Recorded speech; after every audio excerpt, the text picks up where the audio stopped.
Қазақстан тарихы.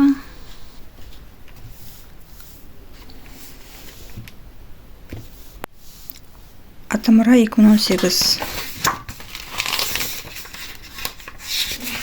Сәлеметсіздер ме балалар? ұбт-ға дайындалып жүргендеріңіз болса, бірінші, екінші параграфты оқиық. Бірінші бөлім. Қазақ-жоңғар соғыстары. Жоңғар басқыншыларына қарсы отан соғысының басталуы. Қазақтар жоңғарлармен ұзақ уақыт бойы кескілескен қанды шайқасы жүргізіп келді. Алайда соның ішіндегі ең ауыры Ақтабан шұбырынды, Алқакөл сұлама атанған қайғы мен қасіретке толы апатты жылдар болды.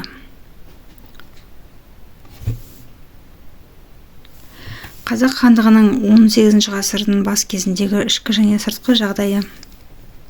Тәуке хан билік еткен жылдары Қазақ хандығы орталықтандырылған мемлекет болып қала берді. Қазақ хандығында саяси тұрақтылық орнады. Ішкі алауыздық азайды. Ішкі ауызбіршіліктің арқасында елдің орасан зор аумағының тұтастығы сақталды. Тәуке ханнан кейін оның мұрагері Қайып хан қазақ мемлекетінің бұрынғы ұлылығын берік ұстап тұра алмады. Сұлтандардың тарапынан наразылық күшейіп, елде бақ таласы мен тақ таласы өрши түсті. Мұның өзі дәстүрлі қазақ хандығын дағдарыс пен күйзеліске ұшыратты.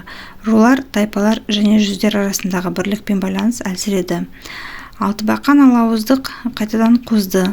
Сұлтандардың аймақтық сепаратизмі күшейді. Орталық хандық биліктің әлсіреуі кіші жүзде Әбілқайырдың, орта жүзде Болаттың, Сәмекенің, Күшіктің, ұлы жүзде Жолбарыстың жағдайын нығайта түсті.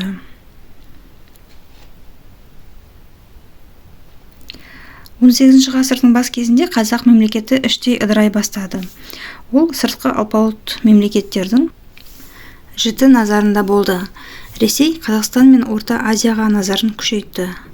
Қытай мен Ресей империясы Қазақ хандығы мен Жоңғария хандығы сияқты көшпелі мемлекеттердің әлсіреуіне мүдделі болды. Жалпы алғанда бұл кезде шекаралық аймақта өте күрделі де қауіпті жағдай қалыптасты. 18 ғасырдың басында Қазақстан аумағына қауіп төндіріп тұрғандар: еділ қалмақтары, жоңғарлар, башқұрттар, Орал казактары, Сібір казактары.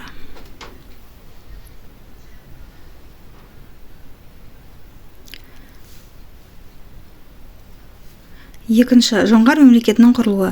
1635 жылы Батыр Қонтайшы бастаған жоңғар хандығы құрылды. Ол Қазақстанның оңтүстік-шығыс жағында еді. 1640 жылы жоңғарлар далалық жарғы деген атпен әскери және азаматтық заңдар жинағын шығарды. Жоңғарлардың бірлігі нығайды, әскери күш қуаты арта түсті, әскердегі тәртіп күшейтілді. Майдан алаңын тастап кеткендерге мал мүліктік айып салынды. Сатқындар қатаң жазаланып, өлім жазасына кесілді.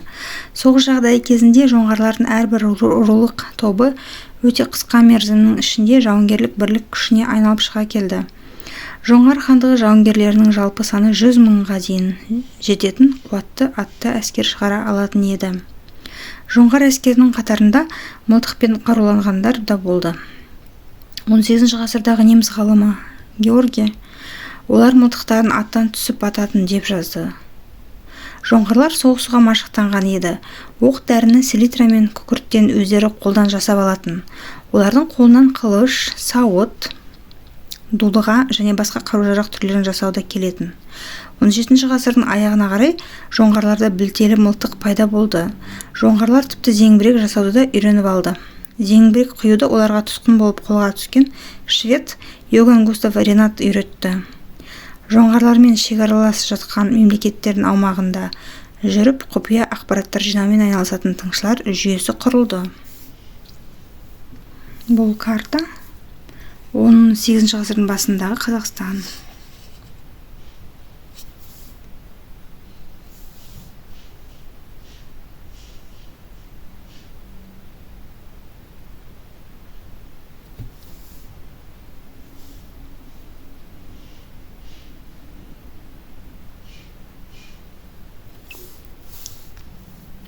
Жоңғария өзімен көрші мемлекеттердің жерін тартып алуды көксеген. барынша әскерлендірілген мемлекетке айналды. Жоңғария тұрғындары да қазақтар сияқты көшпелі және жартылай көшпелі халық еді. Негізінен мал шаруашылығымен айналысатын. Үшінші, Қазақстан аумағына жоңғарлардың басқыншылық жасау себептері. Қазақ жері жоңғар билеушілерін бұрыннан қатты қызықтыратын. Жоңғарлар Жетісу мен Сырдария өңірін басып алып, маңызды сауда жолдарын қолға қаратуға ұмтылды. Қазақтың кең байтақ шұрайлы жерлерін басып алуға тырысты. Қазақ хандығына жоңғар шапқыншылықтарының себептері. Жоңғарлардың сауда жолы торабына бақылау орнатуға тырысуы.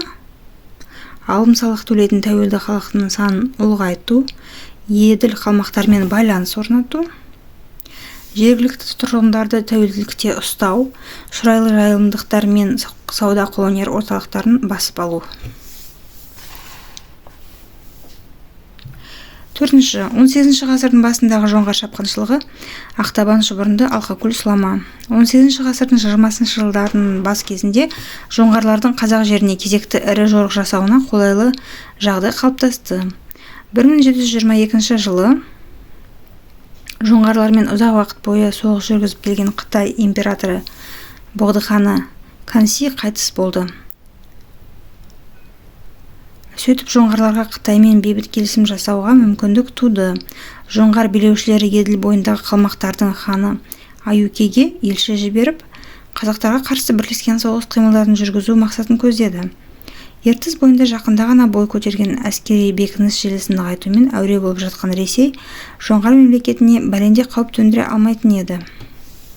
Оның үстіне Ресей көрші жатқан екі көшпелі мемлекеттің өзара қарым-қатынасына байланысты бейтарап саясат ұстауға тырысты. Қазақ мемлекетінің де жоңғар хандығының да өзара шайқаста әбден әлсіреп қансырағанын күтті. Өйткені оған осылай болғаны тиімді еді.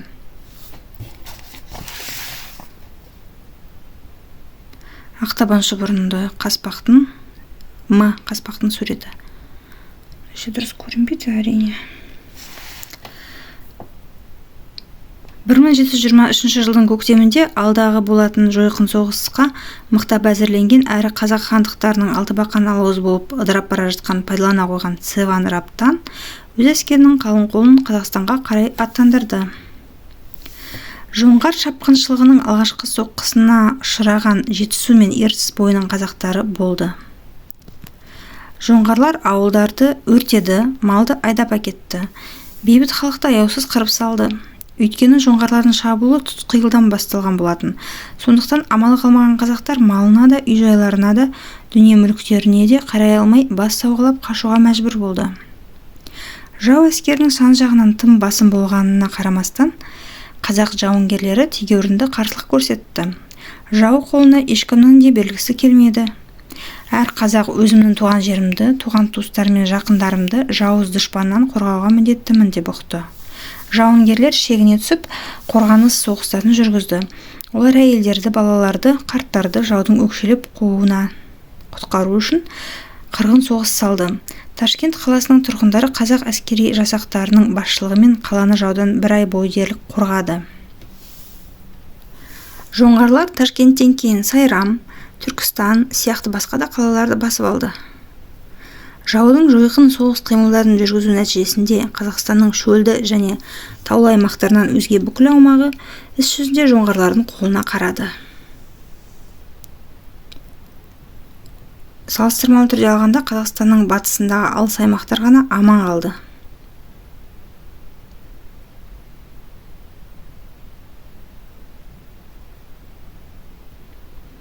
Бұл тарихи оқиға Шәкәрім Құдайбердіұлының Қалқаман мамыр дастанында былайша суреттеледі. 1723 жыл қазақ қалмақ қатысқан, мұны да біл. Қалмақтың бастаушысы Суан Раптан өзі батыр соғысқа тым айлашыл.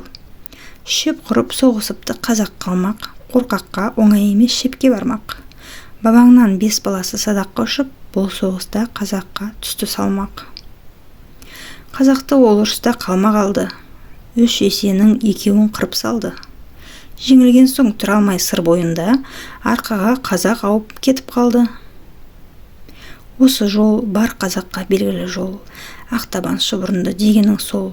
Жаяу жүріп табаны аппақ болып, қорлық көріп қазақтың шұбырғаны ол. Бұл кезең 1723-1727 жылдар. Қазақ тарихында Ақтабан шұбырынды Алқакөл сұлама деген атпен аталады. Оның қазақ халқына тигізген зардабы, қайғы-қасіреті, аштығы мен қайыршылық халге душар етуі өте ауыр болды. Мыңдаған адам қырылды немесе тұтқын ретінде айдалып кетті. Жүздеген мыңдаған ауыл қатты күйзеліске ұшырады. Мал-мүлік талан-таражға түсті.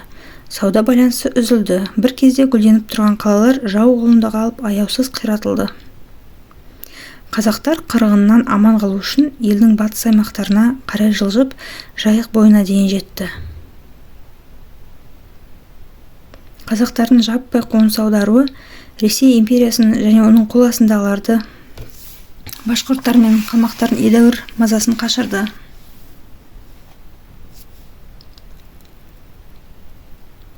Патша үкіметі бірқатар кешенді шаралар қабылдады. Шекара күзеті күшейтілді. Жаңадан әскери бекіністер салу шаралары қолға алынды.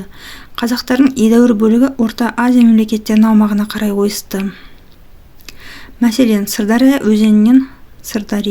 өзенінен өтіп кеткен орта жүз руларының көпшілігі Самарқан қаласының төңірегіне, ал кіші жүз қазақтардың едәуір бөлігі Хиуа мен Бұхар хандықтарына көшіп кетті. Жоңғар шабуылының өрт жалыны өзбектерді де, қырғыздарды да, қарақалпақтарды да шарпығанымен ең ауыр соққы қазақтарға тиді. Қазақ халқының басынан кешірген сол бір орасан ауыр қайғы-қасіреттің символы Елімай атты зарлы жыр болды. Қаратаудың басынан көш келеді, көшкен сайын бір тайлақ бос келеді. Ел жұртынан айырылған жаман екен, екі көзге мөлтілдеп жас келеді. Ақтамбердінің мына өлеңі де халық жадында сақталған. Жауға шаптым тубайлап, шепті бұздым айғайлап, дұшпаннан көрген қорлықтан жалынды жүрек қан қайнап, ел жұртты қорғайлап, өлімге жүрміз бас байлап.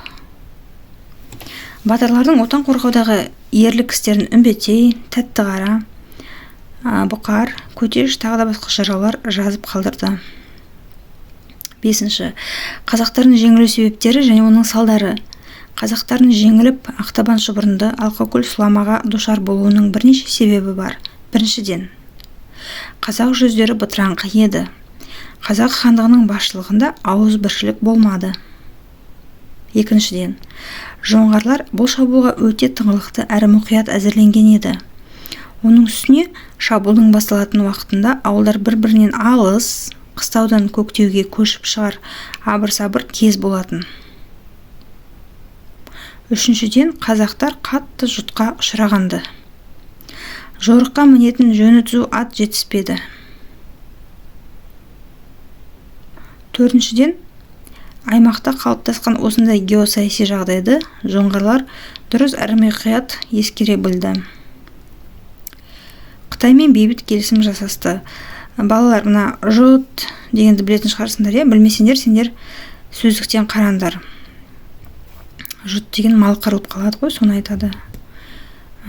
Жаңбыр жаумай қояды, шөп өспей қояды, сонда не істейді? Мал қырылады. Қазақтар малмен өсірумен айналысқан.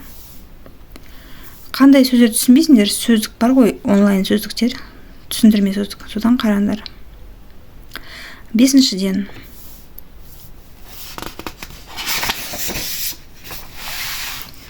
шабуылдың тұтқиылдан жасалу факторы да қазақтарға қолайсыз әсер етті. 6-дан, жоңғарлар жақсы қаруланған болатын, әрі соғыс қимылдарын қалай жүргізудің мол тәжірибесіне де қанық еді.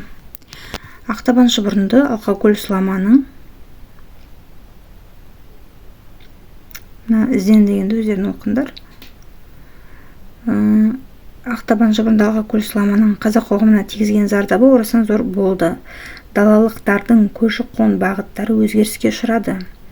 Қазақтар шұрайлы мал жайылымдарынан айырылды. Жетісудағы және Қазақстанның оңтүстік аймақтарындағы бір кезде гүлденіп тұратын жасыл жазиралар енді қараусыз қаңырап бос жатты. Көршілес мемлекеттермен сауда-саттық байланысы да уақытша үзіліп қалды. Ең ауыр қайғы-қасірет туған туыстар мен жақын жандардың қазасы болды. Шәкәрім Құдайбердіұлының келтірген деректері бойынша қазақтардың 3-тен 2 бөлігі қырғынға ұшыраған. Бірқатар құлдыққа сатылып кеткен, халық ашаршылыққа душар болды. Өлмей аман қалу үшін Қайыңның сөлін ішкен. Қайың сауған деген сөз содан қалған. Қайың білесіңдер қандай ағаш екенін? Ақ ағаш, қара дақтары бар. Әдемі ағаш, аппақ. Одан шырын шығады, қайыңнан. Осы қиыншылықтардан тірі қалғандар басқыншыларға шектен тыс ауыр алым-салық төлеп тұрған. Қазақ халқы елдің әртүрлі алыс аймақтарына, тіпті шекаралас жатқан шет мемлекеттерге де тарап босып кетті. Қазақтардың батысқа қарай жаппай ағылуы қалпақтармен, түркмендермен, өзбектермен, башқұрттармен және қалмақтармен жерге таласқан дау-дамайларға алып барды. Қазақтардың Орал казактарымен де, Батыс Сібірдегі орыстармен де өзара қарым-қатынастарын шиеленістіріп жіберді. Міне мұның бәрі әбден әлсіреп, қожыраған қазақ хандығын Ресей империясының оңай олжа ретінде отарлап алуымен аяқталды. Оқиғаларды хронологиялық ретімен орналастырыңдар. А, Ә, Б, В. Мына жерде міне тұр екен ғой, балалар. Сепаратизм өзінше бөлініп шығуға, жеке билікке ұмтылу. Миграция адамдардың тұрғылықты мекенінен әртүрлі себептермен басқа жерге қоныс аударуы, көшіп қонуы. Миграция жануарларда да болады. Жұт қыс қатты болған жылдар аштықтан, суықтан, малдың қырылуы, мал өлімі, індет. Қайып дейді. 17 ғасырдың ортасы 1716-1719 жылдары билік еткен қазақ ханы. Оның тұсында қазақ хандығының сыртқы саяси жағдай өте шиеленісті болды. Канси.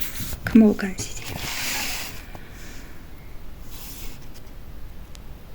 Или Кансима. Қытайдағы Цин династиясы әулетінің екінші императоры. Цеван Раптан жоңғар билеушісі, жоңғарлардың Қазақстан аумағына жаппай баса көктеп шабуылға шығуы соның атымен тығыз байланысты болды. Орта жүз қырғыздарына дейді. Енді қазақтарды бұрын қырғыздар деп айтқан, не? Жоңғарлардың Ертіс пен Есіл өзендері бойында көшіп қонып жүрген Уақ және Керей руларының Әбілмәмбет пен Барақ сұлтандардың иелігіндегі жерлерге 15 мың қолмен шабуыл жасауы салдарынан ондағы қырғыздар, қазақтар өздерінің мал мүлкін тастап, Жайықтың, Оралдың бойына көшіп кетті. Қысқа қарай қалмақтар мен башқұрттар жағына өтпек ниетте болды. Ұлы мәртебелі патшайымға шын берген қырғыздарды, қазақтарды күйзелтіп, мал мүлкін талан-таражға салуына ешқандай да жол бермеу туралы алдын ала бұйрық берілді. Крафт. И. Далалық аймақтардағы қырғыздар, қазақтар туралы заңдар жинағы. 1901 жыл, Санкт-Петербург, 8 бет.